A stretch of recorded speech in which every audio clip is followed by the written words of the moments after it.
ഒരമ്മയ്ക്ക് 100 മക്കൾ, 100 മക്കൾക്കോ 1000 കുഞ്ഞുങ്ങൾ. ഇത് കണ്ടിട്ട് കൊതി വരാത്ത ആരെങ്കിലും ഉണ്ടോ?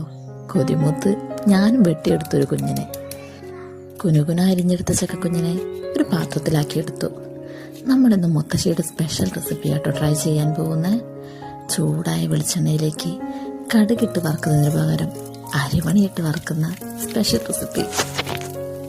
അരിമണിയിട്ട് കൊടുക്കുമ്പോൾ ഉള്ള കാഴ്ച കാണേണ്ടത് തന്നെയാ. അരിമണിയൊക്കെ നല്ല ഗോൾഡൻ നിറമായി വരുന്നുണ്ട്. കുഞ്ഞിനാണെങ്കിലും ചക്കയല്ലേ, വെളുത്തുള്ളി ഒഴിവാക്കാൻ വയ്യ. 4-5 വെളുത്തുള്ളിയെ ഒരു ദയം കൂടാതെ ഇടുക്കലിലിട്ട് ഇഞ്ചി പരുവമാക്കി എടുത്തിട്ടുണ്ട്. നമ്മളോടാ കളി അല്ലേ?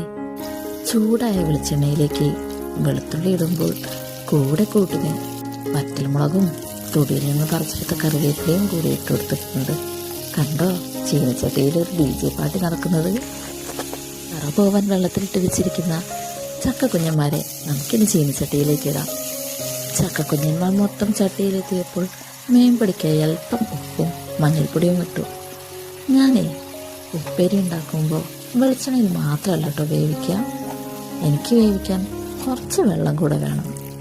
ആവശ്യത്തിന് വെള്ളം ഒഴിച്ചു കൊടുത്ത് നന്നായി ഇളക്കി അടച്ച് വെച്ച് വേവിക്കും.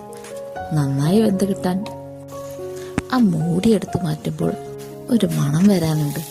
എൻ്റെ സാറേ, എൻ്റെ ചുറ്റുള്ളൊന്നും കാണൂല, അത്രയ്ക്ക് നല്ലൊരു സ്മെല്ലാണ്. ഞാനിങ്ങനെ ഇളക്കുന്നത് കണ്ടിട്ട് തെറ്റിദ്ധരിക്കേണ്ട കേട്ടോ. ഞാൻ അടിയിൽ പിടിച്ചിട്ടുണ്ടോ എന്ന് നോക്കിയതാ. ഭാഗ്യം അടിയിലൊന്നും പിടിച്ചിട്ടില്ല. കണ്ടോ, ഇത് നല്ല സോഫ്റ്റായിട്ടാ വെന്ത് തന്നെ. ഇനിയിപ്പോ ചോറിന് കൂട്ടാൻ വേറൊരു കറിയും വേണമെന്ന് നിർബന്ധമില്ല. ഇത് തന്നെ ധാരാളം. അപ്പൊ പിന്നെ കാണാട്ടോ.